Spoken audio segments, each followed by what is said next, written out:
Some years ago, I stood at an altar built by the now Saint John Henry Newman in Dublin, and with his own chalice sang the Mass in the old rite and felt him near. Some years later, I was back in that church with my community. It was the last time we sang Vespers together. The Italian embassy had organized that session. It's actually on YouTube. Ad Vesperas cum fratribus. John Henry Newman. Time stood still on both occasions. The Gregorian chant is outside time and does not become hackneyed. The sacred mysteries, especially in the unchanged form that has come down the centuries, are also outside time and do not become hackneyed, whereas endless innovation very quickly does. Neither do the words of a genius become hackneyed, but in their power come across the centuries and still hit hard. My best friend in college days in the 70s was the son of the Vicar of Cardiff, and he became a vicar himself eventually, but was studying at Oriel College. And one time when I was staying with him, actually in Oriel College, we went to the room of John Henry Newman and prayed for his canonization. It has since happened.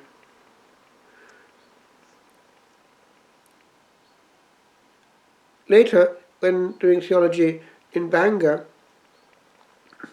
there was a group of us who used to sit at the same table during study periods in the Welsh Library, and one of them was a lassie who became a Catholic at university and was doing her research on Newman and was passing hours going through his writings and taking notes from them. She was interesting conversation, to say the least.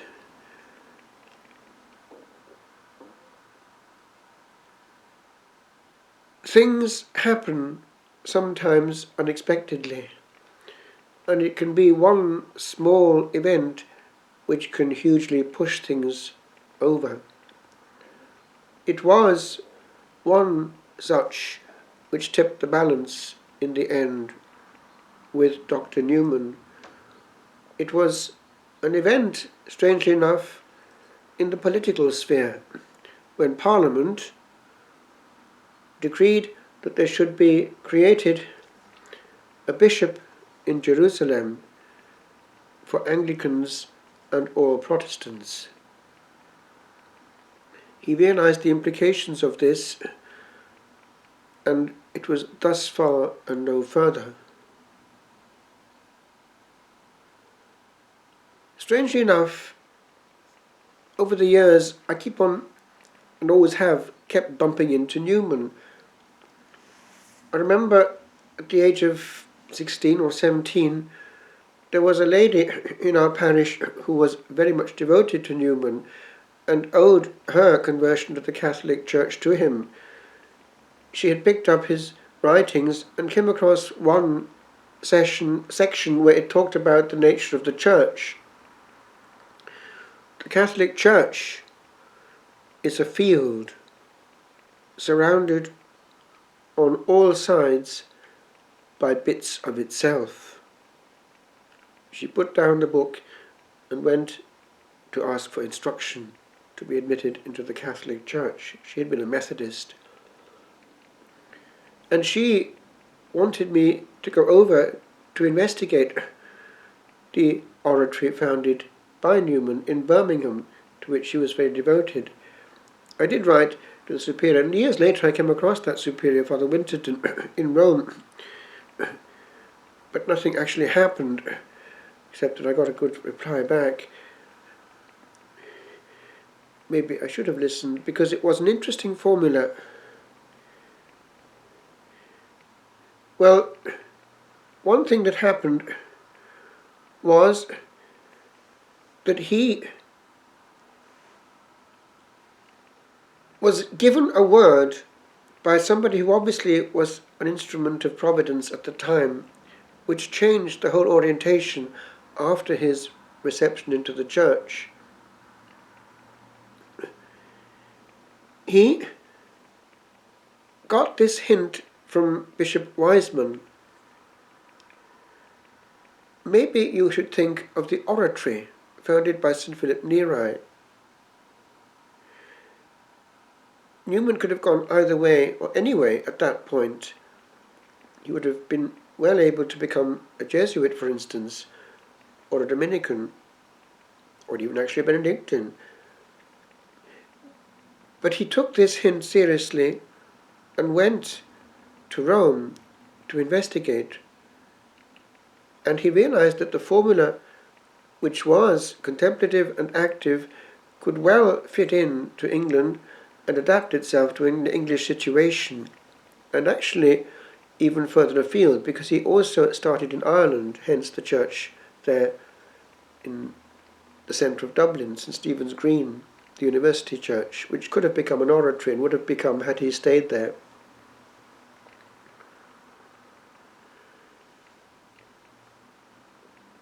And so it is that this formula was the one he chose. And it came back. And from there came the foundation in London.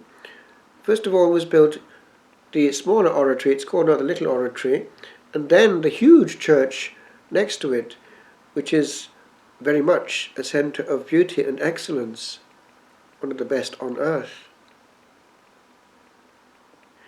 And in Rome, years later, a close friend of mine was a young Oratorian, and I would get bits of information from him. We were in the same house, and the spirit of St. Philip was there. And after ordination, I was able to celebrate there more than once in the oratory in Rome. Once at the Chiesa Nuova over his body, there's an altar there on the left, and once in the very place where he would go into ecstasy, Philip Neri, I mean, inside the oratory itself. And as with Newman, so with the founder thereof, Philip Neri, I felt here there is something which transcends the human and therefore time. Philip Neri was a model of charity, both towards man and towards God. He would go into ecstasy, he would go into levitation, he would go into another world and take 2 hours for his celebration. But he loved human beings and was a magnet. And he also understood the power of beauty and used the likes of Palestrina to create beauty for liturgical celebrations. It is a great advert for God, the author thereof. From the birth, therefore, of the Oratorians in England has come now, recently, several centres. They are still multiplying. Why? They honour God in that way, and nothing is spared in the creation on earth of a locus of encounter between man and God. What has worked still works. If it's not broken, why fix it?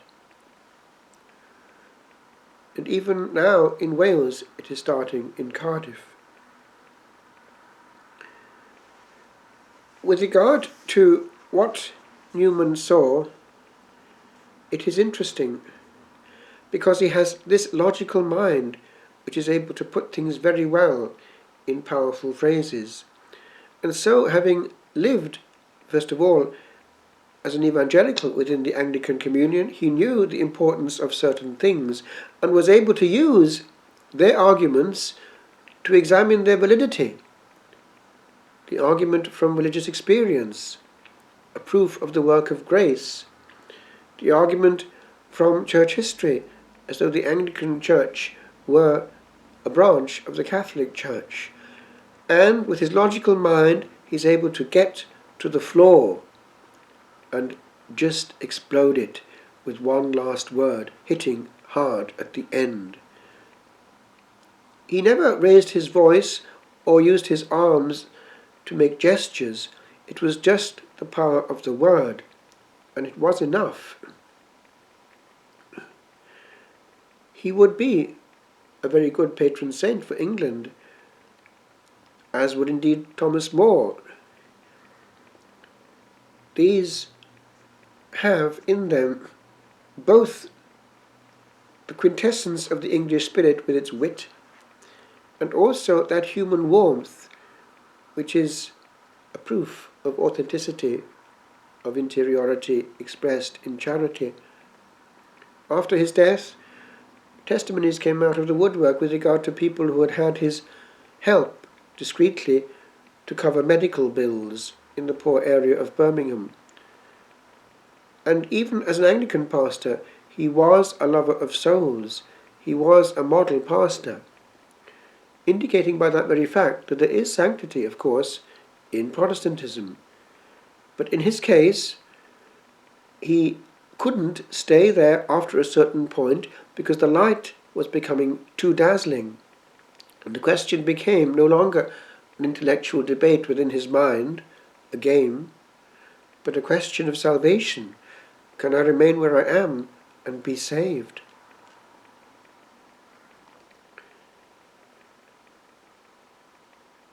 With regard to Newman, there is one thing that one can take away. It's what he had to say on the capital element precisely of conscience, which he regarded as the vicar of God in the soul.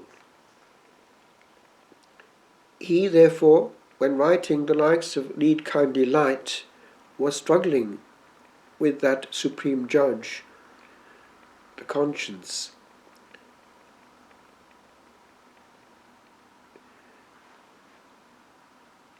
It matters because precisely a Protestant can reach high sanctity as long as he carries on with the fullness of light that he sees. But if that light becomes fuller, then the game changes. If one slight element of doubt comes in and one carries on regardless, cancelling the risk of facing it, then one is no longer in good faith. There's a contamination happening, and every sin against the truth is, as it is said in theology, in all its nature grave, mortale, totius generis sui, and therefore one cannot meddle with light being perceived. Now, in that respect, it is well to go back to Newman and to see how he handled things. He didn't raise his voice, he raised his pen. He got to the essence of the problem and exploded it.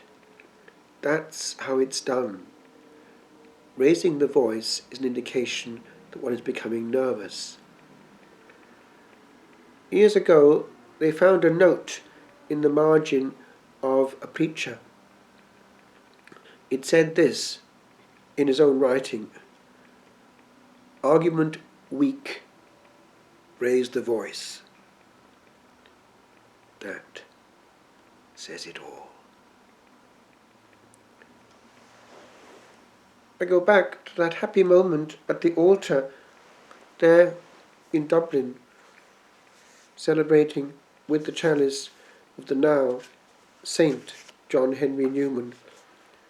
I felt him close, and I knew that we knew each other. Lead, kindly light, cor ad cor loquitur, heart speaks to heart. There are some moments marked with other things that are not made of earth, whose worth is such that unto wandering seconds something clings, which all the hours to be can calmly touch. I have stood there where stood a heart I know, and held a hand still loud in poise, and I heard, holding high and bending low, in gestures old, of all the oldest noise. For silence is the language of this place, and hurriedness holds still. For there's a while to waste in halted haste beneath this face, that thou, my friend, dost see there where the smile is not of but an angel, but of him whom here, here, thou too didst palp all dim